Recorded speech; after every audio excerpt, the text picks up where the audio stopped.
Okay, our beloveds, we will do number 8. Grace, gratitude, and forgiveness, number 8, today. So the question that we have for you all is, when you are in a state of distress, how does that feel?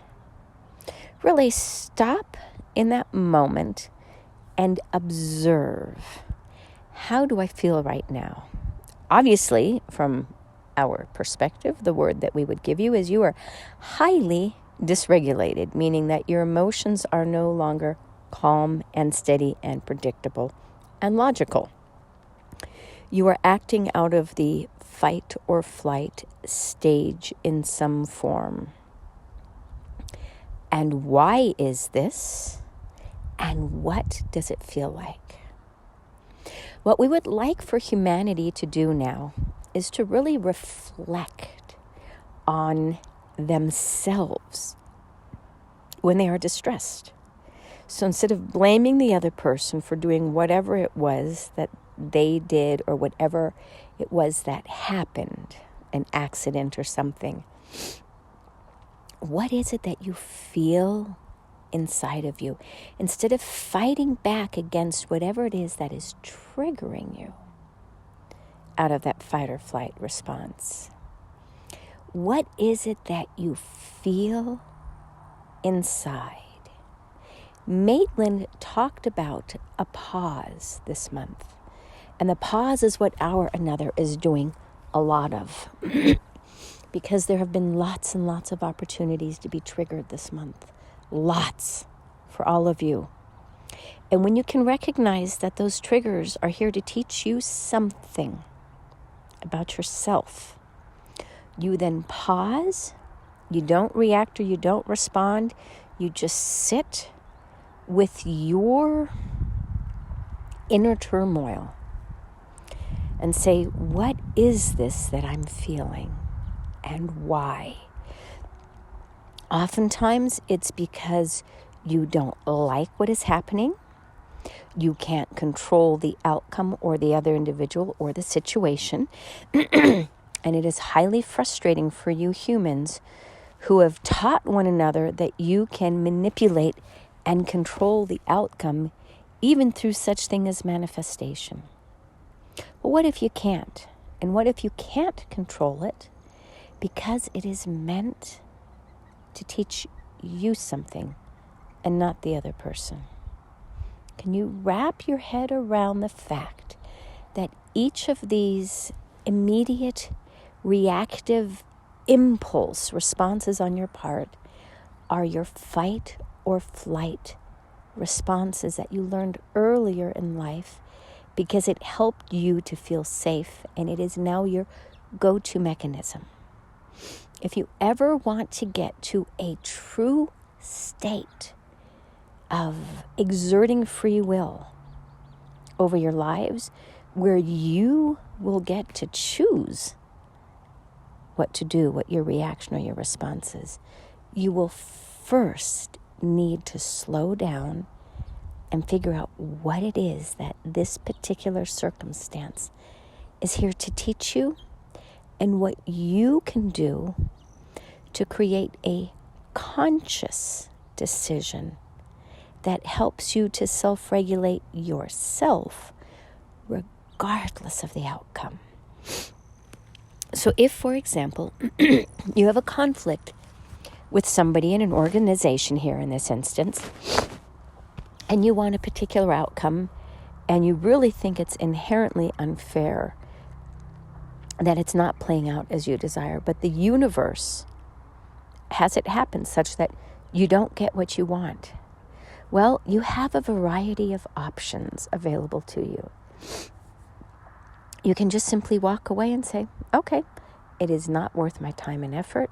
But are you doing that because you actively choose it, or because it is your fight or flight response of, I don't like conflict and I'm not willing to do this because it's uncomfortable? Do you stand up for yourself because you say, I don't really care whether this is going to resolve in my matter. I wish to be heard in this matter. I wish to be heard, seen, and approved of in some sense, that my story, my experience is relevant instead of being dismissed. A third choice is to go to somebody who has some sense of authority over this other person. It could be their boss, it could be a regulatory agent.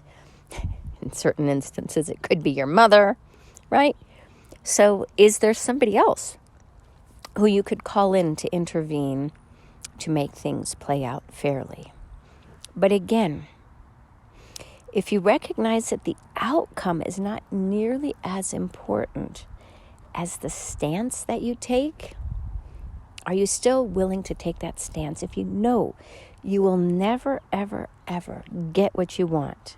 You know, the universe tells you it's not going to happen. But the universe said, but still stand up and speak out for yourself. Would you do it? A counter example is Nelson Mandela. He was treated poorly by people in prison. And yet, for the most part, he kept his grace about him because he wanted to model what treating everybody with respect looked like. That is another way of behaving when there is conflict. So what is it that your soul inspires you to do? You do not need to be like Nelson Mandela, and we would never advocate for that. If you aspire to that in certain circumstances, wonderful. But sometimes you do need to take out a big shovel and hit somebody over the head, not literally, but figuratively. But the point is, what is it in that moment that would allow your soul to grow? And that is where the pause is so very important. If you pause and say, I know that I have this visceral reaction to say or do something right now or to run away, but I choose not to. I want to go within right now and say, this does not feel good. And really sit with, why does this not feel good? And try to remember when the first time was that this emotion or feeling came up. And oftentimes, though not always, it stems from your childhood. Where was the first time that you felt this way? And what was the choice that you made back then, or what was the choice that was made for you back then? And why did it feel unfair, unjust, unsafe, unreal? And what can you do now when this particular circumstance triggers you to behave in that same similar fashion? What can you do to exert your own free will now instead of letting your autonomic response system jump into play? You have been programmed so much more than you even realize. When something funny happens, many of you clap with your hands, as our another does, because it's something that you learned in your childhood. And yet here you are in your fully grown years and you're still doing it. Why? Because it's automatic. It is automatic. And what can you do about it? Now, clapping when something makes you happy, you don't need to do anything about that unless you wish to. But just realize that many of your responses have been programmed, including how to be compassionate and how to be loving to others. You learned particular skills, coping mechanisms, or things that helped you to think you could control the circumstance by manipulating the outcome in a way that felt okay for you. And for many of you, it is people-pleasing or just sheer avoidance. The most natural response is fight or flight. You either fight back and say, this does not feel good, or you run away. But what happens if you just create a busyness for yourself, where you just constantly are doing things so you can't ever slow down?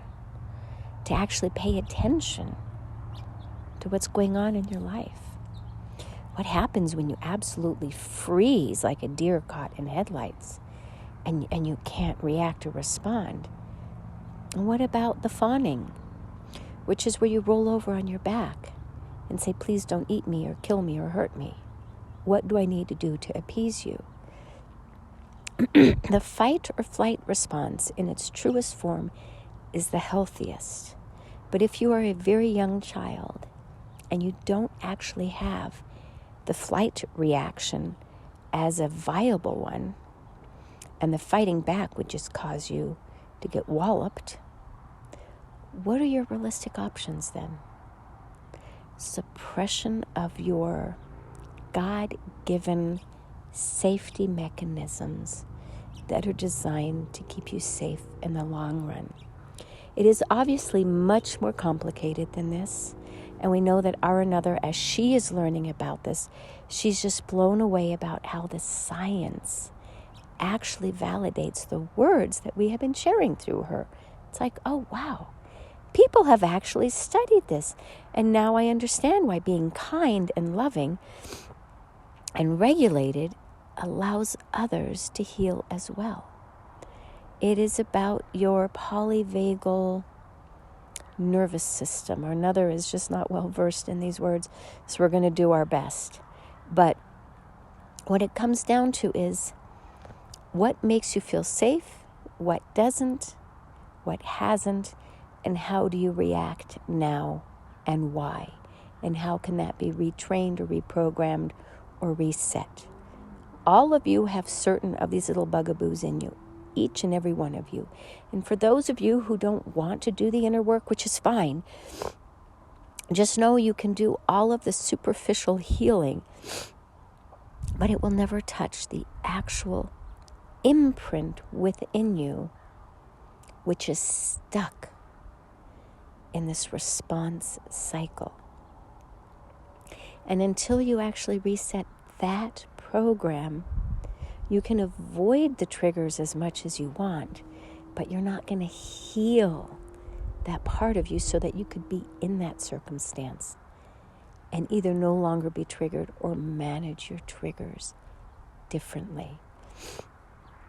In order for the world to heal and to become one, to reunite, we need each of you to actually heal that broken part of you so that you too can be a safe space and in a safe place so that others can look to you as a model for what emotional regulation looks like, and to come to you when they're struggling because you exude that calmness which allows other people's nervous systems to be neutralized while they are in your presence. It's really not a difficult concept. The problem is that humanity has not caught up with the reality of your bodies because you have focused so much on the pharmaceuticals and suppressing these natural responses rather than recognizing this is your body's cry for help, much like a baby. If you have a baby that you try to ferberize, they will learn to stop crying, but only because their needs are not being met and their internal system is being damaged by the lack of attention, the lack of care, the lack of love, the lack of affection, the lack of all that stuff. Your children need to be loved more, hurt less, praised more, punished less, reprimanded not at all, shamed not at all. You need to model for your children what it is that you're looking for. And yes, you can do timeouts and that stuff. We're not saying that parenting should not include some consequences, but they need to be in alignment with these young children and recognizing that you are forming adults who will use exactly what you're using right now to shut people down. If you use those techniques, if you yell at your children, scream at your children, hit your children, or hurt them in some way by emotional neglect, these are the coping mechanisms that they will utilize when they become adults in order to attempt to manipulate those around them. So this is what you are teaching them. And for those of you who think that the ferberization method is great, well, it's not. It doesn't work. It has never worked. And it creates distant and emotionally hollow young people who don't feel that their parents will care for them when they're struggling, and they give up, and hopelessness and depression and lack of self-worth and the obvious consequences will come about. If you want your child to feel loved, well, then love your child. Tell your child that they are worthy of being loved and that their behavior doesn't make them bad, that it's just behavior that's not desirable. And allow them to express who they are and to distance themselves from you and become young adults in the appropriate manner. Do some research. YouTube has so many videos and what it looks like for young adults to transition from the 12 to 28-year-old phase. Look at those and then model for your children what you want them to be. And that's not cruel or harsh or disciplinarian. Encourage them to actually individuate from you. When they push back and want to make decisions themselves, say, wow, this is age appropriate. Okay, so I'll be here if you need me as a support to make the best decision. And if I really have some concerns, I'm going to step in. But I'm going to allow you to spread your wings right now because this is really an important skill that you need to adapt so that you can function as a fully developed human in the world, because I want you to have your own identity, separate and independent from me. These are the words that our another is now learning in her social work program. And it makes so much sense to her. And now we can actually language through her in the words that you will find when you go out and do your research. Now, is it 100%? No, because humanity is constantly evolving and growing. And you guys are only beginning to scratch the surface. But we're going to meet you in humanity where you are at now. And that is at attempting to soothe that inner child so that you can make better responses as you are triggered in the real world, as you are transitioning from the 3D to the 5D. It's really that simple. May the force be with you today, because the stars certainly are aligning for fireworks in the coming months. Believe in yourself, trust in yourself, and don't give up hope. And so it is. Namaste.